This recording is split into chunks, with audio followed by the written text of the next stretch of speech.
If you are hoping to live more of an adventurous life, you're going to love this episode. Lauren Gay believes adventure is a lifestyle, which just so happens to be the name of her hit travel podcast. Follow Adventure is a Lifestyle wherever you listen to podcasts, and please let Lauren know Danielle from The Thought Card sent you. Lauren Gay is a travel blogger and podcaster empowering Black women through travel and outdoor recreation. Follow Lauren on Instagram at OutdoorsyDiva. Based in Tampa, Florida, Lauren is a longtime advocate for racial diversity and inclusion in outdoor recreation and adventure travel. She is passionate about inspiring Black women to step out of their comfort zones and use nature as healing and therapy. As a single mom, while she didn't always have the means to venture far, she always managed to create memories and adventure with her son. In this episode, we talk about how to enjoy the outdoors throughout the year and how outdoorsy can look different than what we think or see in most travel campaigns. And I'm throwing a little shade over here. But seriously, on a serious note though, adventure doesn't have to be rugged. It doesn't have to involve scaling Mount Everest, skiing, or deep sea diving with sharks. The great outdoors can be welcoming to all. Stick around until the end of the episode because we also chat about how the pandemic has given us this chance to rediscover the beauty of the United States and also the difference between camping, glamping, and champing. Lauren Gay is also one of the founding members of Black Travel Alliance, an organization on a mission to support Black content creators and increase the representation in the travel industry. If you want to learn more, go back and listen to episode 61 to learn about the challenges Black travel creators face and how BTA is promoting diversity in travel marketing.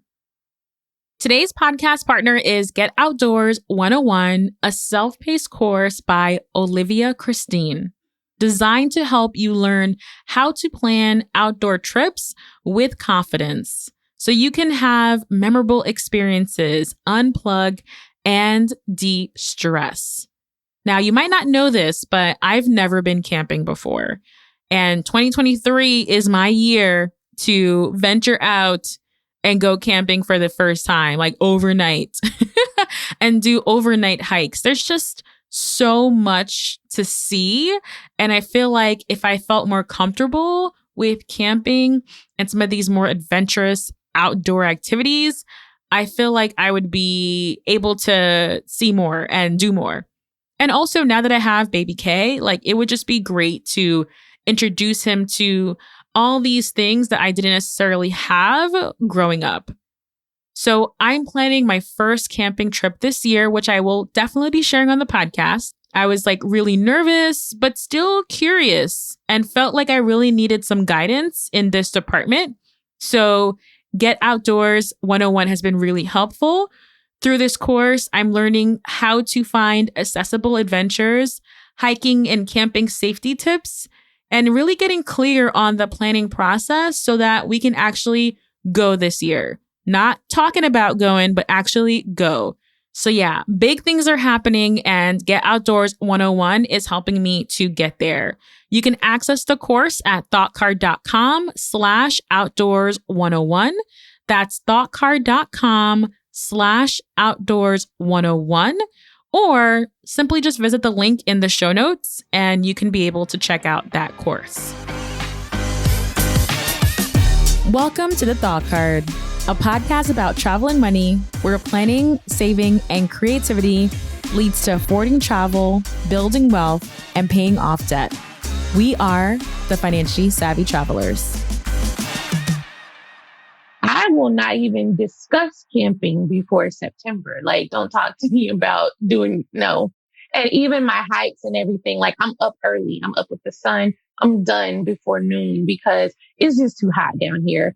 But fall is perfect for like hiking, getting out to these state parks and these national parks, your leaves are going to be changing for you lucky ducks that live with the true fall. I have to drive a few hours north to get some fall foliage, but it's the perfect time for that.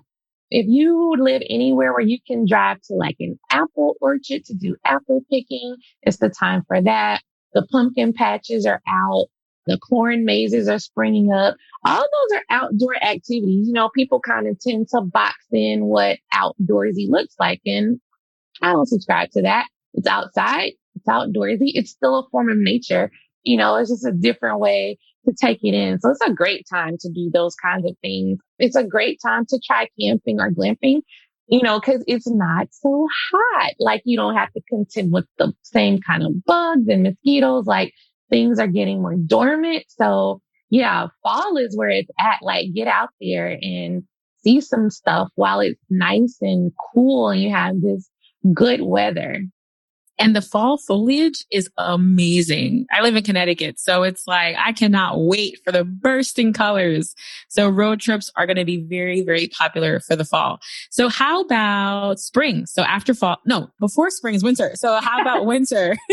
What are your recommendations for winter? So for winter, me living in Florida, so I'm biased because I don't really have a winter. Not a true winter. I'm fortunate in that I can pretty much do everything in the winter, right? But you can still hike in the winter. You just have to have on your base layer, be prepared for it. And the best part is to see a waterfall frozen. Like that's a beautiful thing. I think the winter is absolutely gorgeous. So you can still get outside and do some winter hikes. If you brave enough to ski or to snowboard, try it. Try it for the first time. Hit the bunny slopes, if it's something you haven't done before, but why not go ahead and give that a try for the winter? I met Nyla from Color Outside. She's out in Utah. She hipped me to snowshoeing. So now that's on my bucket list because I haven't done it. But she was like, yeah, just walking around in the snow in your snowshoes. It's amazing. So it made me want to try it. And then like Brown Girl Outdoor World, they do ice fishing. So if you're way up north and you get those frozen lakes, see if you can find an outfitter that'll take you ice fishing for the first time. I love that. I want to circle back to the outdoor layers. Do you have any recommendations for like what we should be wearing if we do want to go hiking or if we do want to spend some time outdoors in the winter? Yeah, in the winter, that base layer is going to be super duper important. So if you look up thermal layers or things like that, which if you live up north, you probably already have that stuff. But for people, especially like me, who, we don't need that stuff, I had to really stress that and like send them links of like, this is what you need. It says like it is a thermal base layer. You want it to be dry wicking so that it's not going to keep that moisture. It's going to pull that moisture away from your body so that you don't get sick. That's really the most important part is layers. So you layer up. I have an all weather jacket. It's really not that thick, but it does what it's supposed to do, especially, when there's wind, you cover your head. You want to have good wool socks. That's really important to keep your feet nice and dry. Same with your shoes. You want to have boots that are going to keep your feet dry and have grip. If you're an up north person, you probably already have that stuff. But if you're a down south girl, down south guy like me, you're going to have to order those things. More than likely, you won't find them in stock in your store. Even our outdoor stores like carry only a little bit of that stuff within the actual physical store. But those are the most important things is that base layer, good wool socks, something to cover your head. And then you want to dress in layers because believe it or not, you'll still sweat and get hot, especially if you're being active while you're out there. A lot of the ladies on the trip were like coming out of those big bubble jackets. I'm like, I told y'all didn't need all of that. That is hilarious. That sounds like something like I would do. I'd be like, oh my gosh, I'm so hot now. One of them she was so cute. She looked like a little abominable snowman. But yeah, she was out of that big coat well into maybe like an hour into the hike. She's like, I'm hot. Yeah, like, yeah, we told you. You didn't need all that. That is fantastic. Fantastic. All right. So we're moving on to springtime. So after winter, what are the things that we can plan for spring? Yay. Spring's my favorite. That's because You still have the cooler temperatures, but you can also start to get into those water activities. I'm a water baby. That's my happy place. That's my reset. So the waterfalls when you get to spring are usually magnificent because you're going to have all that melted snow is starting to come down and run off into those rivers and those lakes and tributaries that feed the rivers and the waterfalls. So spring is magnificent for that. I love flowers, so I love the color and everything, where you have the meadows. This is when you can do the lavender fields and the tulip fields and all that kind of stuff is starting to boom in the spring. If you suffer from allergies like me, just take your allergy pill, your nasal spray with you, because that's what I have to do, because the spring is not kind to me in that regard. But I do it anyway because I want to see it. You'll also start to get the sunflowers towards the end of spring before that cusp of summer. So you'll have those sunflower fields are going to start to pop up. So spring is amazing for that. That's a great time to try like kayaking or stand up paddleboarding. It's a great time to do tubing, rafting on the rivers in different places. And that's like whatever region of the country you're in, all of those activities exist, even down in the South. We have tubing in Florida. You can do tubing in Georgia, Alabama, Tennessee.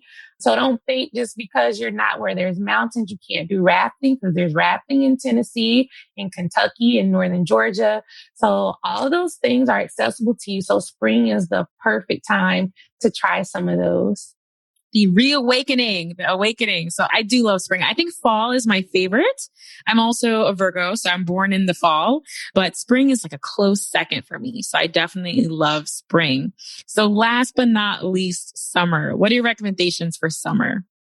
So summer is going to that's definitely the time to do all the water stuff. Like do the water stuff, hit the beaches, hit the springs, hit the rivers, all those kinds of things are great in the summer. I personally don't hike as much in the summer just because it's so hot, but it is a good time to go see places that you normally really wouldn't enjoy. Like if you don't like the cold, then you need to plan some stuff up north, do some up north road trips where it's going to be milder. They're not going to have a crazy brutal summer. It'll probably be more palpable to you during that time of year. Like if you don't like the heat, this is not the time you want to do that Sedona trip. That's something you want to do in like fall, when it's a little cooler. But in the summer is a great time for places like Colorado, for Northern California, for even like Ohio. People sleep on Ohio. Y'all, Ohio has islands in the Great Lakes. And they are amazing. They have like crystal caves on them. They have glacier grooves and dinosaur fossils that you can explore. They have wineries and they're islands. You can catch a ferry in Ohio, but you can only do that stuff in the summer, like for late spring into the summer. It's the only time it's open, so you want to hit those places where they may not be as accessible or as fun when it's not warm, because they get so much snow and things like that. So summer's where it's at for the water. Well, I mean, this is just for me inspiring because I'm like listening to all the activities and thinking about like, gosh, I didn't do anything this summer. I didn't do enough, and summer is almost done. So this is truly inspiring. And I think this also makes me realize, like, I think for me as a traveler, I'm always looking externally, like abroad. I'm always like, let me go abroad and see, go to Italy, go to Greece, go to fill in the blank there.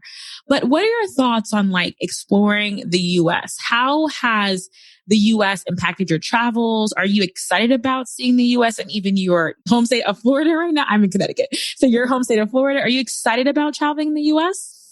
I am. I think that's a lot of us, right? Where that's our first notion is, we want to go, because I love international travel. Love it. Absolutely love it. But we didn't really have much choice. But I think what's different for me is because I'm a single mom. My son's 20 now. So I'm a new empty nester, which is why I'm totally bummed that COVID took away all my international travels this year. This was my year. Like I was getting it in, y'all. I had Japan and Banff National Park and Italy, and I was going to get to Africa for New Year's Eve. Like I had big international plans this year. and I had to cancel them. So I think it wasn't as much of a shock for me because I knew how beautiful our country is because I am huge on domestic travel too. And that was just because it was more affordable and accessible, with my son.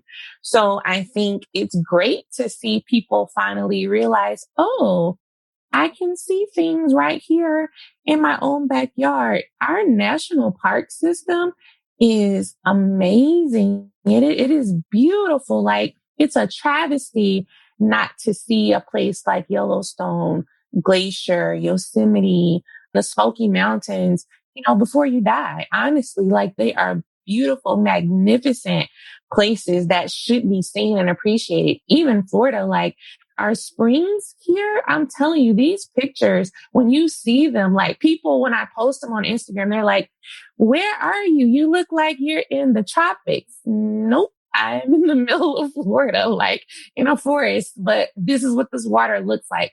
So I love seeing people kind of rediscover or discover for the first time the beauty we have. I mean, a lot of people don't even know we have waterfalls aside from your major Niagara. national parks. Yeah. Right. Like I just named, like, of course, people know Yellowstone. They know the Smokies. They know Niagara. Right. But they don't realize literally look up a state. There's waterfalls in it. Like even Alabama has waterfalls. Georgia has waterfalls. Tennessee. Like I just learned about an 18 waterfall loop in Pennsylvania that now I'm like dying to get to this fall. I'm trying to figure that out because I'm like, I got to see this. So people I think are like just realizing how beautiful our country really is and take advantage of it. And specifically, more Black people, which I love to see us discovering these things that we didn't necessarily grow up doing, but now we're like getting into it and we're seeing that, okay, this is a thing. And no, maybe I can't go to Dubai this year or Egypt, but there are some really cool places I can go and you can still get these gram worthy pictures. And gram-worthy experiences as well. So yes, that is incredible. So I'm sure that the listeners here today are thinking, how about if like I don't have anyone to go with me on the next adventure that I plan? Do you have any advice or tips for those who are going to be exploring solo or those who are thinking about that? Yeah, for sure. I mean, I do a lot of my stuff solo, especially now that, my son's a college kid now. I do a lot of things by myself. So that's okay. It's actually a good time to get to know you. Like you're actually a lot braver than you think you are. It's really not that scary. Like you plan and you mitigate your risk, right? So simple things, making sure somebody knows where you are. You share your itinerary with people. I have like a Google Drive with my important information and those dedicated people my mom and my two besties have access to. So they always can get to it. They always know where I am. Things like a day hike. If you're just doing a day hike, you still want to let somebody know where you're going, how long you think you're going to be gone. Just basic safety stuff. Be prepared. Have a way to protect yourself, whether that's a pocket knife, a taser, mace, firearm, whatever your jam. Just know the law where you are and be within the bounds of the law, but protect yourself. Don't be a sitting duck, but don't go into it expecting the worst. Like expect the best. Think what is the best thing that could happen to me? And then that's what it's going to be. So if you're traveling solo, you just have to do a bit more planning. I think you just have to do a little bit more to make sure you've mitigated what those risks could be. It's what I tell people for solo travel too. You don't want to look like a tourist. So you just look like you know what you're doing. Don't pull over somewhere, go somewhere where you can sit down and look at your map and be at peace. If it's at a rest area or a gas station, don't stand outside your car with your map up looking like you're lost. Make smart decisions. If you engage with strangers, that's fine, but you don't let people know you're by yourself. Make people think someone's expecting me. I'm going to meet so and so because they may see you in your car by yourself, but don't let them think that nobody knows about you or cares about you or where you're going. So you just take basic safety precautions, but you can do it. It's worth it because the worst thing would be to miss an experience because you were waiting on other people, because you were waiting on another time. And if we've learned nothing else in this time period, is that time does not wait for anyone. You don't know what could happen, what could change. We could end up in another shutdown. You could not be here. So don't let not having people to go with you be the deterrent. And then there's so many groups now that put on activities. So, if you're not comfortable yet being by yourself, find a group, find a group activity that's doing these kinds of things because they're everywhere. Facebook, Meetup, it's a great place to find groups doing these kinds of activities if that's what you want to do. So that's okay too. Find a group, but I promise when you go, and start small. Don't feel like you gotta do this whole epic thing. Just do one little thing, one little activity for the day. But when you start sharing it and you're telling people and they see your pictures, trust me, at least one friend is gonna be like, I want to go. Why didn't you tell me you were going? I want to go. That's all it takes sometimes is for people to see you doing it. Cause that's how I got started. Honestly, it was me doing my thing and other people saying, well, I didn't know we had that. Where is that? Exactly. And I think now you'll be surprised by how many people are on board to do more local travel because they realize like, wow, like you mentioned, things are so uncertain. You don't know tomorrow what's going to happen. So seizing opportunities to have a good time, go on an adventure. Hey, I'm all for it. So I love that. Now on the opposite spectrum, I know that you also have planned group outings. So for someone who is like, has a group, do you have any recommendations or tips for how do you navigate like all these personalities and all these travel preferences to do a successful group outing where everyone is like happy at the end of the day? I'm still learning. So I have a local group, right, that I've had for some years, and we had been doing some local activities. That's a lot easier, I think, to navigate just because it's local. It's really set like this is what we're doing. We're going tubing or we're going kayaking. They know what they're getting into. And it's just for a portion of a day, right? So I think that's pretty easy to navigate. But a group trip. So the February trip was actually the launch. That was the first group trip. And then COVID happened. But the biggest thing is managing expectations. I think just being very transparent and upfront about what to expect. So like for the hike, I made it very clear, like I'm not trying to kill you. This is the length of the hike. You can do it. You need to start practicing now. If you never go for walks, maybe try to do a mile a day. Start to build up your stamina, get up to 2 miles. We're going to do a hike. We can take breaks. It's okay. It's not going to be hard. So you just want to like set people's expectations, reassure them, be very detailed about your itinerary and your plans so that they are very clear about what's expected. You want to make sure that you, as the group leader, have mitigated whatever risk there could be that you thought about. Of course, now post COVID, I was on the Adventure Travel Trade Association summit on yesterday. And so that was a huge topic because now all the language in your documentation for your release forms now has to be changed and updated. So you want to make sure you have somebody, your lawyer, whoever, look at those things for you to make sure that you're covered and that your attendees are covered and that everything is understood just on what your policy is.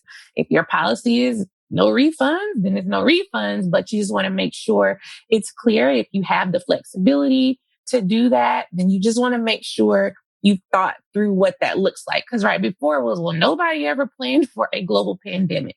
Well, now you got to plan for a global pandemic and aliens and fire tornadoes and whatever other crazy news we've seen, right? You got to plan for like any and everything that could happen. So you just have to be a little more diligent from a legal aspect about making sure you're covered and then communicating what that looks like and having backup plans. Like super, super important to have backup plans and contingency plans for people. And then as far as just the navigating the personalities, I think it's good if you have a group forum ahead of time. So like the trips that I do that are the local stuff, it's a Facebook group. So they interact and you see those personalities. Whereas the other trip, none of them had ever, two of them knew each other. The rest of them were all new people. And so we were just very fortunate that it was a group that clicked because it was my beta trip. I wanted it small, but I was fortunate and we didn't have any of that. But I think it would have been managed okay. I think it's just, you have an itinerary, you have things that are fun, but you also allow people to have freedom to kind of do whatever they need to do. Some people need alone time to reset. So you don't like micromanage people down to the second of their time. Give people time to have that time to themselves because that might be all they need, to keep them from having an attitude. And don't let people get hangry either. Like make sure people know like when they'll be able to eat and have snacks for people, even on my day trips, you tell people, hey, bring you some snacks so nobody's hangry. These are awesome, awesome, awesome tips and things to consider from an expert. So I absolutely love it. Lauren, I know that you are a fan of glamping more than camping. So can you walk us through the difference between camping and glamping and why you prefer glamping? Absolutely. So for those that are not familiar, glamping is glamorous camping. And my name is self-evident into why I prefer glamping. That's that diva side. This is when that diva part comes out. So to me, the major difference between glamping and camping. So they're both in nature, right? They're both allow you to be within some kind of nature setting. But glamping, you have a structure. Like it's not just a pop-up tent. So you have a structure of some kind. You have a real floor, even if it's carpeted with a rug or if it's wooden floor, but you have a floor.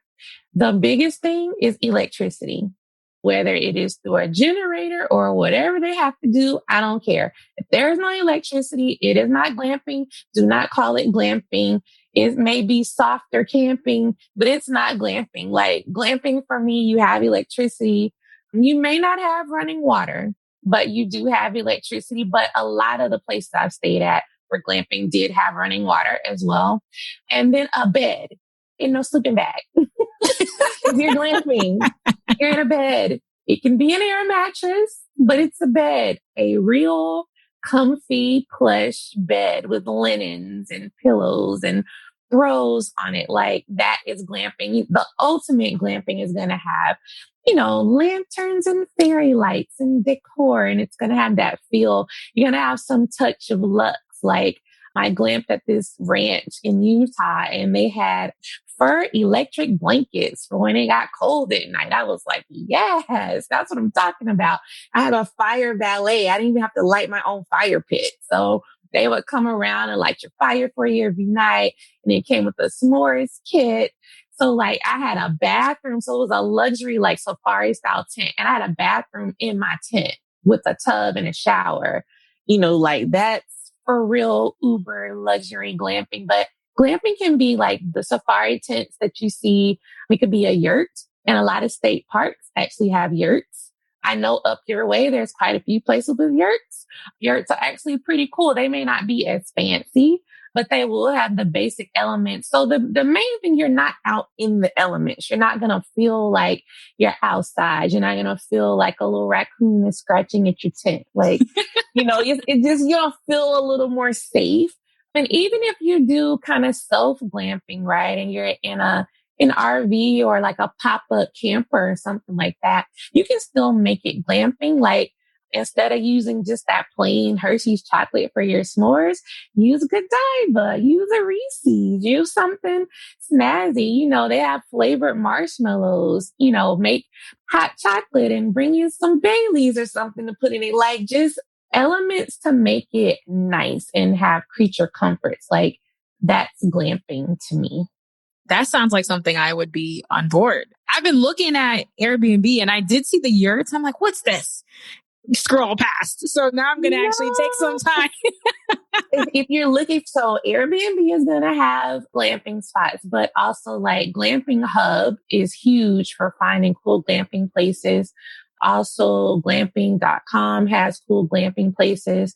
Look up unique accommodations because it might not necessarily say glampings, but like we stayed in these really cool converted containers, like the shipping containers, but they converted them into like little cabins in Texas in hill country. But it was glamping because of the way they're set up.